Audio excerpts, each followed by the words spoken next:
بسم اللہ الرحمن الرحیم شروع کرتے ہیں. 3-4 منٹ اوپر ہو گئے تو آج یہ آخری نقطہ رہتا ہے ہمارا عشر سے متعلق. اس کو ختم کرتے ہیں اور پھر اس کے بعد آپ کے کچھ سوالات ہو تو 5-10 منٹ میں زکوٰۃ، صدقہ فطر اور عشر تینوں میں سے کسی متعلق بھی وہ دیکھ لیں گے، اور پھر اس کے بعد جو ہے یہ ختم ہو جائے گا. یہ آج آخری کلاس ہے انشاءاللہ.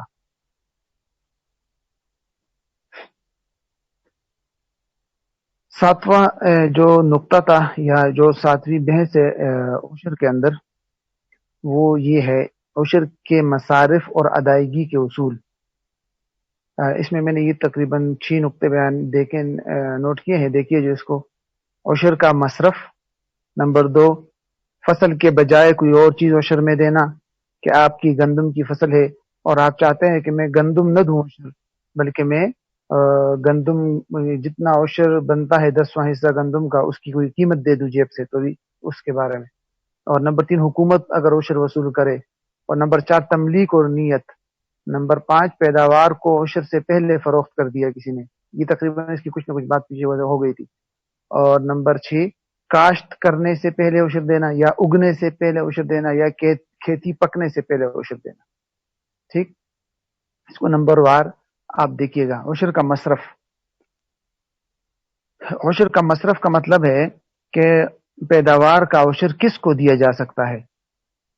پیداوار کا عشر کس شخص کو دیا جا سکتا ہے.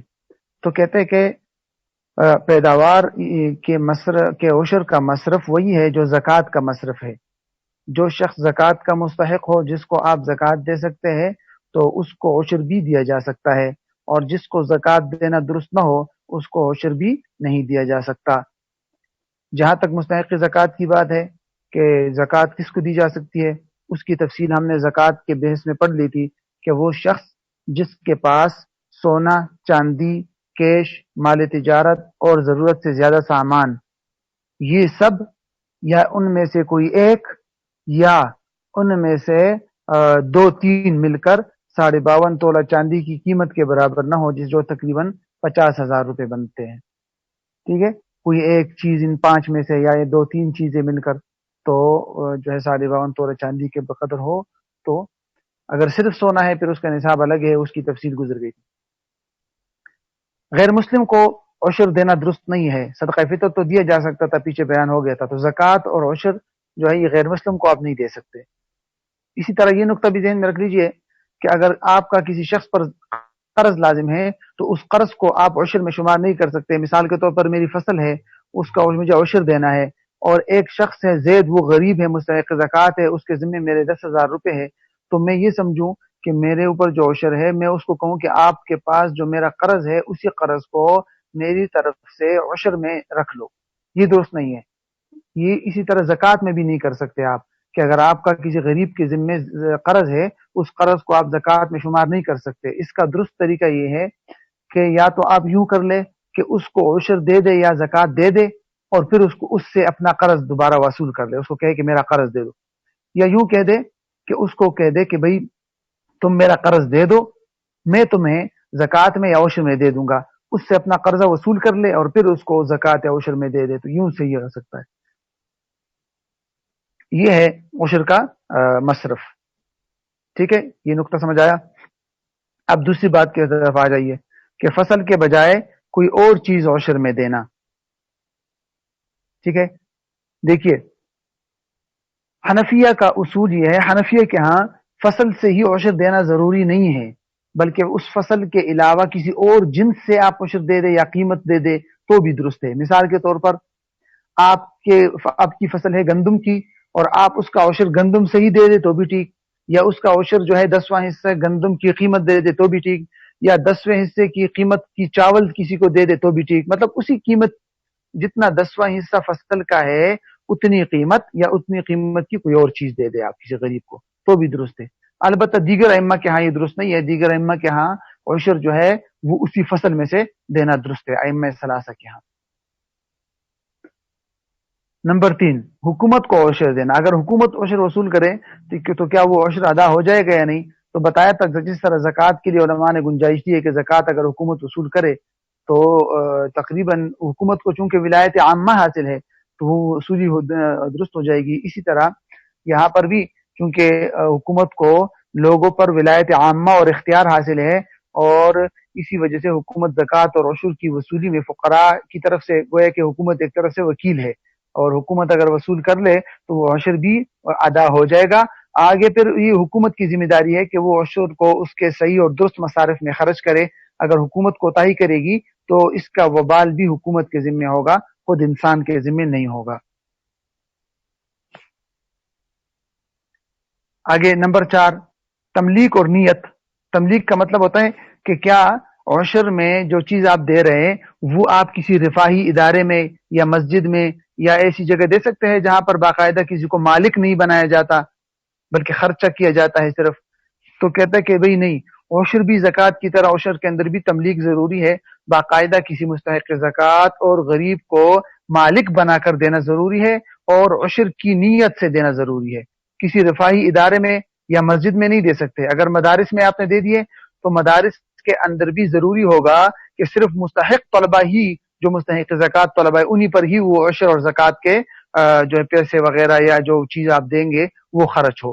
ہاں البتہ اگر تملیک کا طریقہ اختیار کیا جائے جیسے کہ آج کل بعض مدارس میں ہوتا ہے تو وہ پھر الگ بات ہے. وہ طریقہ یوں ہوتا ہے، اس کا درست طریقہ یہ ہوتا ہے کہ جس وقت طلبہ کا داخلہ ہوتا ہے تو باقاعدہ طلبہ کے سامنے یہ ایک فارم کے اوپر ایک جو ہے آپشن ہوتا ہے، وہ باقاعدہ پڑھایا جاتا ہے، ان کو سمجھایا جاتا ہے، جس میں یہ لکھا ہوتا ہے کہ میں مستحق زکوٰۃ ہوں یا نہیں. پہلے ان سے یہ معلوم کیا جاتا ہے، اگر وہ مستحق زکوٰۃ ہے تو پھر وہ اپنی طرف سے مدرسے کے جو محتمم ہے یا ناظم ہے اس کو وکیل بنا دیتا ہے دستخط کر کے کہ میں آپ کو وکیل بناتا ہوں، آپ میری طرف سے زکوٰۃ کے اور عشر وغیرہ کے وصولی کے وکیل ہے، آپ اس کو قبضہ کر کے مدرسے کے مصارف وغیرہ پہ خرچ کرے. تو پھر ایسی صورت میں اس کی وہاں گنجائش ہوتی ہے، لیکن اس کے لیے درست طریقہ کار بہت ضروری ہے. ایک تو یہ کہ طالب علم جو ہے وہ نابالغ نہ ہو، بالغ ہو، سمجھ سکتا ہو کہ مجھ سے کس چیز کا مطالبہ یا کس چیز کی جو ہے وہ پر دستخط لیے جا رہے، باقاعدہ ان کو سمجھایا جائے. بہرحال اس کی تفصیلات کا یہاں مزید تفصیلات کی ضرورت نہیں ہے.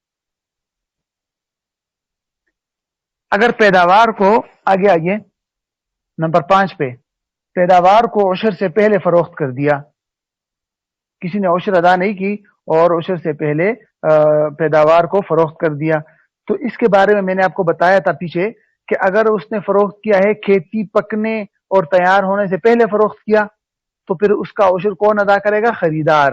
حنفیہ کا اصول یہ تھا اگر آپ کے ذہن میں ہے.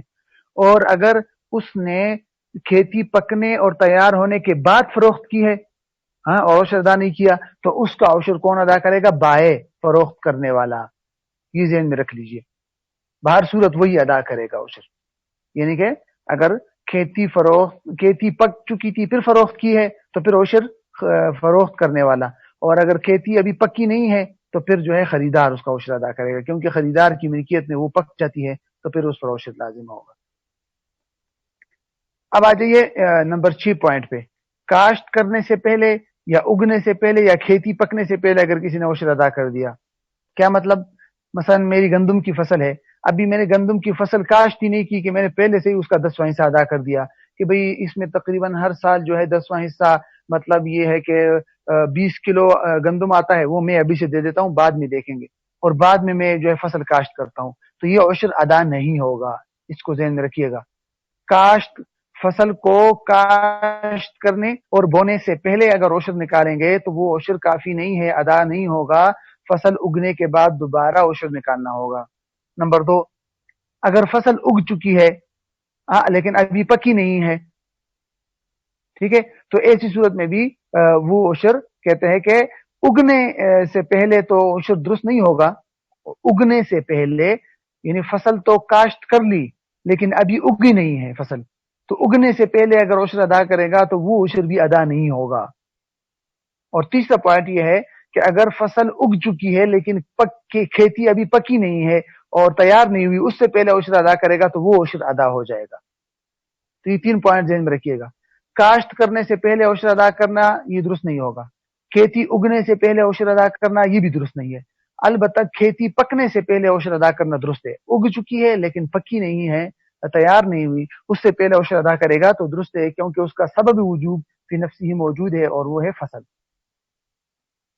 سمجھ آیا؟ یہ نقطے ختم ہو گئے. سب سے آخری نقطہ جو میں یہاں نہیں لکھ سکا وہ آپ نوٹ کیجئے گا کہ یہ آخری نقطہ یہاں مزید اس کو دیکھ لیتے ہیں، کیونکہ یہ میں نے اس نے نہیں لکھا کہ بھئی عشر کب ساقط ہو جاتا ہے. یعنی ایک شخص کی فصل ہے لیکن اور اس کے اوپر عشر بھی واجب ہے، لیکن کیا ایسی کوئی صورت ہے کہ جس کی وجہ سے اس آدمی سے عشر ساقط ہو جاتا ہے اور اس کو عشر نہیں دینا پڑے گا؟ ایسی کوئی صورتحال ہے؟ تو کہتے ہیں ہاں، بعض صورتیں ایسی ہے کہ جن صورتوں کی وجہ سے انسان سے عشر ساقط ہو جاتا ہے اور اس کے ذمہ لازم نہیں ہوگا عشر کی ادائیگی. دیکھیے نمبر 4 یا 5 پوائنٹ ہے یہ. نمبر 1، پیداوار جو ہے وہ فصل جو ہے وہ مالک کے اختیار کے بغیر ہلاک یا ضائع ہو جائے، آگ لگ گئی اس کو، یا مطلب کوئی بارش وغیرہ بہت زیادہ ہو گئی، برف ہو گئی جس کی وجہ سے فصل بالکل ضائع ہو گئی، تو بس ٹھیک ہے، عشر ساقط ہو گیا. نمبر 2، زمین ایسی ہے جو قابل زراعت ہی نہیں ہے یا قابل زراعت ہے لیکن پیداوار ہی حاصل نہ ہو سکے، تو اس پر بھی عشر نہیں ہے. کیوں؟ کیونکہ عشر کا تعلق پیداوار کے ساتھ ہے، اور جب پیداوار نہیں ہوگا تو عشر بھی نہیں ہے. نمبر 3، جس زمین پر خراج لگ جائے، ٹیکس لگ جائے حکومت کی طرف سے، کیونکہ میں نے پہلے بھی بتایا تھا کہ زمین پر یا تو خراج ہوگا یا عشر، دونوں نہیں ہو سکتے. تو جب حکومت نے اس پر خراج لگا دیا تو اب اس کا عشر دینا ضروری نہیں ہے. نمبر 4، یہ بہت اہم پوائنٹ ہے، اس کو ذہن میں رکھیے گا. ایک فصل ہے، اس کا جو مالک ہے اس فصل کا وہ خود مستحق زکوٰۃ ہے، غریب ہے. یہ بہت اہم پوائنٹ ہے، اس کو ذہن میں رکھیے. ایک فصل کا مالک ہے، غریب ہے، مستحق زکوٰۃ ہے، اس بیچارے نے صرف کسی کی زمین میں اپنے لیے فصل لگائی اور وہ فصل اگائی، تو اس کا عشر کیا اس پر لازم ہے یا نہیں؟ تو علماء نے لکھا ہے کہ اگر حکومت زبردستی وصول نہ کرے تو اس کا عشر وہ آدمی خود استعمال کر سکتا ہے. کیوں؟ اس لیے کہ وہ خود مستحق زکوٰۃ ہے. سمجھ آیا یہ پوائنٹ؟ اگر ایک آدمی کا اگر کوئی فصل ہے، اس فصل کا مالک جو ہے وہ خود غریب اور مستحق زکوٰۃ ہے، تو اس کا مطلب ہوگا کہ اگر حکومت وصول نہ کرے، حکومت وصول تو کر سکتی ہے نا، لیکن اگر حکومت وصول نہ کرے تو اس فصل کا عشر وہ آدمی خود استعمال کر سکتا ہے، کیونکہ وہ خود مستحق زکوٰۃ ہے. اس کو ذہن میں رکھیے گا. اور نمبر 5 اور آخری پوائنٹ یہ ہے کہ الیاذ باللہ کوئی مسلمان مرتد ہو گیا، تو چونکہ وہ مرتد ہو گیا تو کافر پر وہ نہیں ہے عشر، تو عشر ساقط ہو جائے گا. یہ عشر کے ساقط ہونے کی تقریباً 4-5 صورتیں تھی. یہ ہمارا عشر کا جو ہے وہ مکمل ہو گیا الحمدللہ. اور اگر جو ہے آپ کے پاس ان تینوں موضوعات سے متعلق کوئی سوال ہو تو 5-10 منٹ تک جو ہے ہم یہاں ہیں، اس کو مکمل کر لیتے ہیں سوالات کو، اور پھر جو ہے اس کے بعد انشاءاللہ یہ کورس ختم ہو جائے گا. کسی کے پاس کسی قسم کا کوئی سوال ہو ان تینوں موضوعات سے متعلق تو وہ کر سکتا ہے.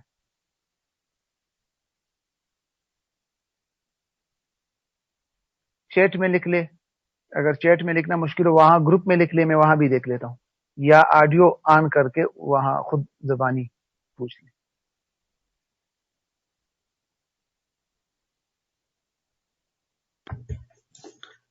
السلام علیکم مفتی صاحب، یہ عشر اور خراج کے درمیان کیا فرق ہے؟ فرق تو بتایا تھا میں نے، آپ کلاس میں نہیں تھے نا؟ نہیں، کل بیچ میں یہاں نیٹ کا پرابلم پیش آیا، اس وجہ سے اور ابھی وہ ریکارڈنگ میں نے بھیجی تھی نا. خیر، اگر آپ جواب دیں مفتی صاحب آپ کی بڑی مہربانی ہوگی. جواب یہ ہے نا کہ عشر کا تعلق جو ہے وہ فصل کے ساتھ ہے، اور جب انسان فصل نکالتا ہے تو عشر اس کا 10واں حصہ یا 20واں حصہ نکالنا پڑتا ہے. اور جو ہے عشر صرف عشری زمینوں پر ہوتا ہے. عشری زمینوں کے اصول میں نے بتایا تھا. یہ 3 پوائنٹ عشر سے متعلق ذہن میں رکھیے. جہاں تک خراج ہے، یہ حکومت کی طرف سے متعین طور پر زمین پر ٹیکس لگتا ہے، اس کا تعلق پیداوار کے ساتھ عموماً نہیں ہوتا. اور پھر آگے میں نے اس کی 2 قسمیں بتائی تھی. اور خراج جو ہے یہ صرف خراجی زمینوں پر ہوتا ہے، عشری زمینوں پر نہیں ہوتا. پاکستان کی جو ہے کتنی زمینیں خراجی ہے میں نے بتایا تھا، صرف 2 زمینیں ہیں. ایک جو کافروں کی ملکیت ہے، اور دوسرے وہ جو مسلمانوں نے کافروں سے باقاعدہ خریدی ہے. اس کے علاوہ جتنی بھی زمینیں ہیں وہ ساری عشری ہے. تو یہ 2-3 پوائنٹ ذہن میں رکھ لیجیے تو کافی ہوگا. اور ایک سوال یہ مفتی صاحب، یہ عشر قرآن کی کون سی آیات سے ثابت ہے؟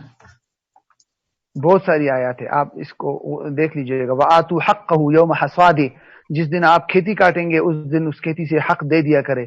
اور یا ایھا الذین آمنوا انفقوا من طیبات ما کسبتم، جو کچھ سورت آپ کا نام کماؤ. کیا ہے مفتی صاحب؟ سورت